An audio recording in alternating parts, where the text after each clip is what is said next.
তেজগাঁও কার্যালয়ে প্রথমবার অফিস করলেন তারেক রহমান। খোঁজ নিলেন কর্মীদের। নিজ প্রতিষ্ঠানে ফিরলেন ইউনূস। ভোরে জামায়াত আমিরের 2 বাক্যের স্ট্যাটাস ভাইরাল। বহু ভাষা ও বহু সংস্কৃতির বাংলাদেশ গড়ে তুলতে হবে, নাহিদ ইসলাম। হাসনাত নাসিরুদ্দিন পাটোয়ারির পর এবার সার্জিসের স্ট্যাটাস ভাইরাল। দায়িত্ব গ্রহণের পর শনিবার প্রথমবারের মতো প্রধানমন্ত্রীর কার্যালয়ে অফিস করছেন প্রধানমন্ত্রী তারেক রহমান। সরকার প্রধান হিসেবে এটি তার 3য় কর্মদিবস। প্রধানমন্ত্রী হিসেবে শপথ নেওয়ার পর গত বুধ ও বৃহস্পতিবার তিনি সচিবালয়ে দাপ্তরিক কার্যক্রম পরিচালনা করেন। শনিবার সকাল 10টা 10 মিনিটে তিনি রাজধানীর তেজগাঁওয়ে অবস্থিত প্রধানমন্ত্রীর কার্যালয়ে উপস্থিত হন। এ সময় কার্যালয়ের মুখ্য সচিব ABM আব্দুস সাত্তার এবং অতিরিক্ত প্রেস সচিব আতিকুর রহমান রুমন প্রধানমন্ত্রীকে স্বাগত জানান। প্রধানমন্ত্রীর কার্যালয়ের মূল ভবনে প্রবেশের আগে তারেক রহমান সাবেক প্রধানমন্ত্রী খালেদা জিয়ার সরকারের সময় দায়িত্ব পালন করা কর্মকর্তা ও কর্মচারীদের সঙ্গে কথা বলেন এবং তাদের খোঁজখবর নেন। প্রত্যক্ষদর্শীরা জানান, প্রধানমন্ত্রী কার্যালয়ের পুরনো অনেক কর্মকর্তা-কর্মচারীকে নাম ধরে ডেকে ব্যক্তিগতভাবে কথা বলেন, যা উপস্থিতদের মধ্যে ইতিবাচক সাড়া ফেলে। প্রধান উপদেষ্টা হিসেবে 18 মাস দায়িত্ব পালনের পর নিজ প্রতিষ্ঠানে ফিরেছেন নোবেলজয়ী অর্থনীতিবিদ অধ্যাপক মুহাম্মদ ইউনূস। রোববার সকালে তিনি ঢাকার মিরপুরে টেলিকম ভবনে অবস্থিত ইউনূস সেন্টারের কার্যালয়ে ফিরে যান। এই সময় তার দীর্ঘদিনের সহকর্মীরা তাকে উষ্ণ অভ্যর্থনা জানান। ইউনূসের ভেরিফায়েড ফেসবুক পেজে দেওয়া এক পোস্টে জানানো হয়, ইউনূস সেন্টারে পৌঁছালে গ্রামীণ পরিবারের বিভিন্ন প্রতিষ্ঠানের প্রতিনিধি, ইউনূস সেন্টারের ব্যবস্থাপনা পরিচালক এবং উপদেষ্টারা তাকে স্বাগত জানান। পরে তিনি তাদের সঙ্গে একটি বৈঠকেও অংশ নেন। পোস্টে আরও জানানো হয়, 2006 সালে শান্তিতে নোবেল পুরস্কার পাওয়া এই অর্থনীতিবিদ চলতি মাসের শেষ নাগাদ সরকারি বাসভবন যমুনা ছেড়ে ঢাকার গুলশানে নিজের বাসভবনে ফিরে যাওয়ার পরিকল্পনা করছেন। প্রধান উপদেষ্টার দায়িত্ব শেষে মোহাম্মদ ইউনূসের আবারও নিজ প্রতিষ্ঠানে সক্রিয়ভাবে যুক্ত হওয়াকে সামাজিক ব্যবসা ও উন্নয়ন খাতের জন্য গুরুত্বপূর্ণ বলে মনে করছেন সংশ্লিষ্টরা।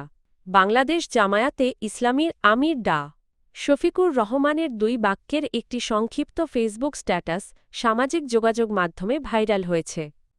রোববার ভোরে নিজের ফেসবুক আইডিতে দেওয়া ওই স্ট্যাটাসে তিনি লেখেন, ইনশা আল্লাহ আগামীর বাংলাদেশ ইনসাফের বাংলাদেশ, ইনকিলাব জিন্দাবাদ। এ প্রতিবেদন লেখার সময় পর্যন্ত মাত্র 1 ঘণ্টায় পোস্টটিতে 91,000-এর বেশি রিয়াকশন পড়ে। এছাড়া 1,500-এর বেশি শেয়ার এবং 13,000-এর বেশি মন্তব্য দেখা গেছে। এর আগে আন্তর্জাতিক মাতৃভাষা দিবস উপলক্ষে দেওয়া এক ফেসবুক পোস্টে শফিকুর রহমান বলেন, মাতৃভাষা মহান আত্মত্যাগের মাধ্যমে অর্জিত হয়েছে এবং এর মর্যাদা রক্ষায় সবাইকে দায়বদ্ধ থাকতে হবে। শুক্রবার দিবাগত রাত 12টার পর প্রথম প্রহরে তিনি কেন্দ্রীয় শহীদ মিনারে গিয়ে ভাষা শহীদদের প্রতি শ্রদ্ধা জানান। এ সময় পুষ্পস্তবক অর্পণের পাশাপাশি কিছুক্ষণ নীরবে দাঁড়িয়ে তিনি শহীদদের স্মরণ করেন এবং দোয়ায় অংশ নেন। সামাজিক যোগাযোগ মাধ্যমে জামায়াত আমিরের এসব বক্তব্য ও কর্মকাণ্ড ঘিরে ব্যাপক আলোচনা ও প্রতিক্রিয়া দেখা যাচ্ছে। জাতীয় নাগরিক পার্টি এনসিপি এর আহ্বায়ক ও সংসদ সদস্য নাহিদ ইসলাম বলেছেন, বহুভাষা ও বহু সংস্কৃতির বাংলাদেশ গড়ে তোলাই সময়ের দাবি। শনিবার আন্তর্জাতিক মাতৃভাষা দিবস উপলক্ষে সামাজিক যোগাযোগ মাধ্যম ফেসবুকে দেওয়া এক পোস্টে তিনি বলেন, বাংলা ভাষা বাংলাদেশের আত্মপরিচয় ও জাতীয় সংগ্রামের প্রতীক। তবে এককেন্দ্রিক ও সংকীর্ণ বাঙালি জাতীয়তাবাদ দীর্ঘদিন ধরে বাংলা সম্ভাবনাকে সীমিত করেছে বলেও মন্তব্য করেন তিনি। নাহিদ ইসলাম বলেন, বাংলা কখনো একরৈখিক ভাষা ছিল না। এটি সবসময় সমন্বয়, সংলাপ ও সভ্যতা নির্মাণের ভাষা হিসেবে বিকশিত হয়েছে। বাংলার প্রকৃত ঐতিহ্য হল বৈচিত্র্যকে ধারণ করা এবং বহুত্বকে শক্তি হিসেবে কাজে লাগানো। তিনি আরও বলেন, বহুভাষিক ও বহুসাংস্কৃতিক পরিবেশ গড়ে উঠলেই বাংলা ভাষা প্রকৃত অর্থে বিকশিত হবে।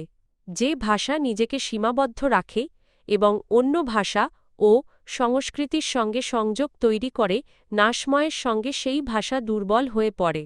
অন্যদিকে আত্মবিশ্বাসের সঙ্গে অন্য ভাষা ও সংস্কৃতির সঙ্গে সংলাপে যুক্ত হওয়া ভাষাই সবসময় শক্তিশালী ও সমৃদ্ধ থাকে। জাতীয় নাগরিক পার্টি এনসিপি এর শীর্ষ নেতাদের সামাজিক যোগাযোগ মাধ্যমে দেওয়া ধারাবাহিক স্ট্যাটাস ঘিরে ব্যাপক আলোচনা তৈরি হয়েছে। কুমিল্লা -4 দেবিদ্বার আসনের নবনির্বাচিত সংসদ সদস্য ও এনসিপির মুখ্য সংগঠক হাসনাত আবদুল্লাহ এবং দলটির মুখ্য সমন্বয়ক নাসিরউদ্দিন পাটোয়ারীর পর এবার ভাইরাল হয়েছে এনসিপির উত্তরাঞ্চলের মুখ্য সমন্বয়ক সার্জিস আলমের ফেসবুক স্ট্যাটাস।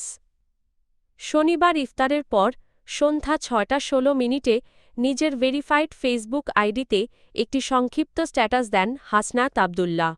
মাত্র ২ শব্দের ওই পোস্টে তিনি লেখেন, ইনকিলাব জিন্দাবাদ। পোস্টটি মুহূর্তেই ছড়িয়ে পড়ে এবং সমর্থক ও সমালোচক উভয় পক্ষের মধ্যে ব্যাপক প্রতিক্রিয়া সৃষ্টি করে। এরপর সন্ধ্যা ৭টা ৪০ ফেসবুকে স্ট্যাটাস দেন নাসিরউদ্দিন পাটোয়ারী। তিনি লেখেন, ইনকিলাব জিন্দাবাদ, চাঁদাবাজ মুর্দাবাদ।